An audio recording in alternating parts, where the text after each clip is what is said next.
Yo, you action figure enthusiasts out there, JC here with another T&I toy review. And today's review is in association with JediInsider.com, your #1 news source for everything Star Wars. And for today's review, I'm going to be taking a look at the brand new Black Series 6-inch Second Sister Inquisitor figure from Hasbro. Now, I'm actually going to be taking a look at both the regular version and then the carbonized version, which is a GameStop exclusive. And you can see both figures come in a window box style like we always see with the Black Series figures. You've got the Black Series logo up at the top with both of them.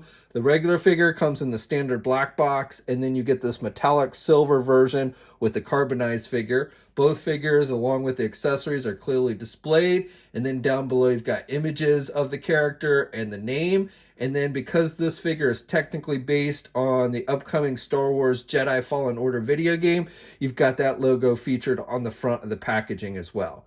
On the sides of the packaging, you've got the red borders, and both feature the number 95. This figure is number 95 in this series. And technically, even though the carbonized figure is an exclusive figure, it continues to have the numbering. Most exclusives do not, but because I guess it's just a repaint, they included that as well. And then on the back of the packaging, it's pretty much the same. You've got the same kind of bio in multiple languages. The only difference is on the regular version, they also, again, have the Jedi Fallen Order logo on the back. They do not have that on the carbonized version. All right, let's get these open and take a look at what's inside. Okay, so here's a look at both figures outside the packaging along with their other contents. Now, if you're wondering why I'm holding this figure, it's because it refuses to stand on its own power. Both of these figures suffer from very rubbery joints, especially with the ankles. And I would recommend a lot of caution when you're actually trying to pose the feet or move the feet in any way. They are very rubbery, and the problem with that is they will rip off really easily. They don't really move very well, and because it's such a rubbery type plastic that they've used with those joints, that I've tried to heat them up with plastic, and they still don't move very well. And like I said, if you try and do the feet too much, then they'll just rip right off. I've had that happen with past figures, but I can't get this figure, the carbonized one, to stand on its own power at all. The regular version stands better, but you can see part of that is because the leg got so warped there at the knee that it just kind of does out in a position. So, and again, that's because of that soft rubber plastic that they used with these figures.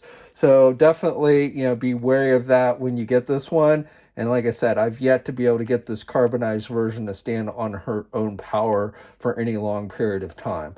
Part of it's because the cape kind of makes them so they tend to fall backwards, but also it's just because you can't do much with those rubbery joints with the feet and, to balance it properly. So, again, just be wary of that. Now for accessories, both figures come with the exact same accessories. Paint applications seem to be basically the same between the two. So first of all, you get this lightsaber. She has a double-bladed lightsaber that has this little disc around the hilt, and the blades are done with the red translucent plastic like we always see with the Sith, and it is removable. Technically, she's not a Sith, but she is a Force user, and she hunts down Jedi. And again, the blades are removable there. And then you've got the metallic silver with the black trim. You've got the black on the handles. The handles do not come apart. It does not split like in half here in the middle or anything. It is one piece.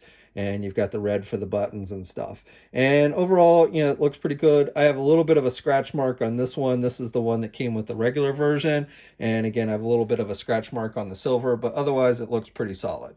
And then real quick, here's a look at the one that came with the carbonized version. And again, paint applications seem to be exactly the same. And then finally, you get this set of shoulder pads, which are just done with black plastic. So she has a cape, which is removable. And if you take the cape off, the cape actually goes over the shoulders. But if you take the cape off, then you can plug on these shoulder pads.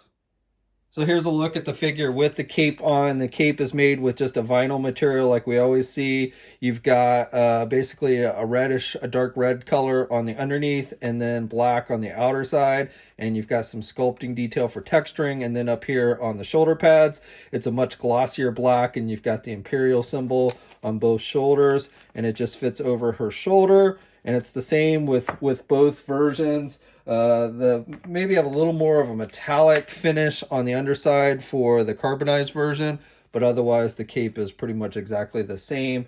And then again, if you take off the cape, you've got these little holes on her shoulders here, and you can take these shoulder pads and you can just plug them in. You do have to kind of lift up her head a little bit, but they should just click into place.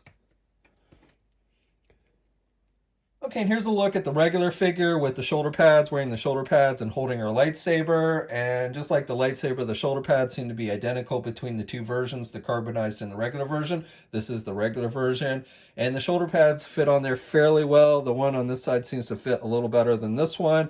And it doesn't seem to matter, you know, you can put this one on this side and this one on this side, or reverse it however you want. The little pegs underneath on the shoulder pads, you know, fit on in either hole on either side of the figure. Now, technically, the shoulder pads are listed as left and right. You can see the little R and the little L on the underside of them. But again, I haven't really found that it matters that much on which side you put which pad. They both seem to fit equally. Even though you can see the little pegs are a little bit different shaped, the holes on the figure, on the shoulders on the figure, are exactly the same. Okay, and then here's the look at the two figures standing side by side. I was able to get the carbonized version to stand a little bit better without the cape on. And I just wanted to give you a look. So sculpt-wise, these two figures are exactly the same, and it's the same with all these carbonized figures. They're just essentially repainted. And, you know, you can see the big difference is with the carbonized version, the main portion of the outfit is more of a metallic type silver, where on this version it's a matted black.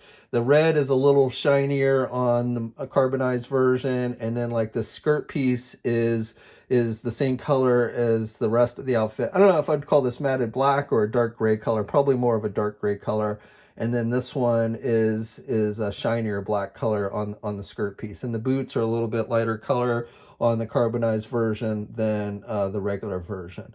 So, but otherwise, sculpting wise, it's exactly the same. Both are wearing the shiny black gloves with the red trim on them. You've got the red striping up the side of the legs and the arms. She's got that kind of Sith-looking helmet with the red eyes. And just to zoom in a little bit to give you a more close-up look, this is the regular version. And I like the way the helmet looks and everything. Now, even though technically this figure is listed as a figure from the upcoming video game, this character actually first appeared in the Rebels animated series, was voiced by Buffy the Vampire Slayer herself, Sarah Michelle Gellar. And then here's a close-up of the carbonized version. And while it's not a bad looking figure, I actually like the regular version a little better. If you end up getting this one, I'd probably recommend you just leave it in the packaging and display it that way, because I think the metallic silver packaging is as cool as the figure itself. And again, as far as the figures go, I actually like the regular version over this one. Okay, now the figures stand just under 6 inches. Both figures are the same height since they are the same figure, just repainted. And again, they come in just under 6 inches tall. And for a quick comparison, here's a look at the Black Series Kanan figure and Ezra figure from the Rebels line. And you can see that the second sister is a little taller than Ezra, but not as tall as Kanan.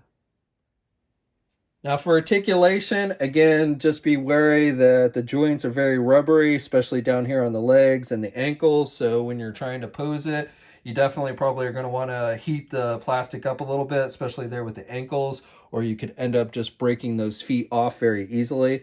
But for the head, you can turn it to the left and to the right, and she really can't look down much more than that.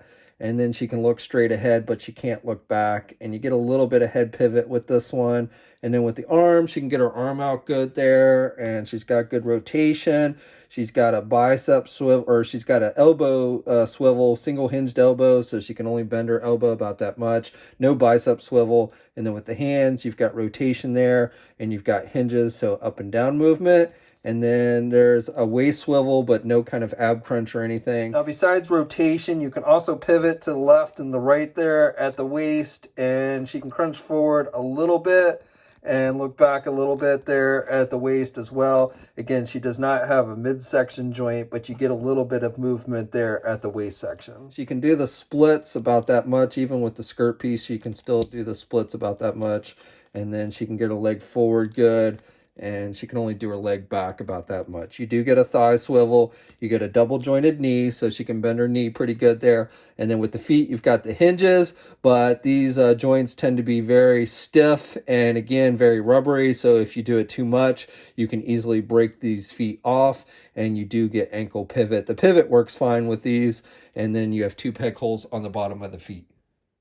Okay, so that's my review. So overall, I like the overall look of the character, and I'm glad they did this particular character. I thought she was pretty cool in the Rebels animated series.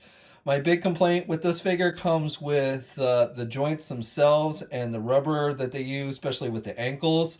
Makes this figure very hard to stand, and also I think those feet you could easily break off if you pull on them too much. So again, just be aware of that. But for the figure itself, I like the overall look. I do like the regular version better than the carbonized version. If you're going to get both of them, then I would keep the carbonized version in the packaging and display the regular version on your shelf. If you have to pick one or the other, then I would go with the regular version. Now, both of these figures are available now. The carbonized version is a GameStop exclusive. The regular version is available everywhere. We'll have a full image gallery up at JediInsider.com. There'll be a link in the video description below. As always, leave a comment. Let me know what you think. If you're so inclined, like the video, subscribe to the channel, and hit the bell notification so you're alerted every time I upload a new video. And of course, you can also follow me on my Facebook, Twitter, and Instagram accounts. I have links to those in the video description as well. And until next time, guys, I'll catch you later.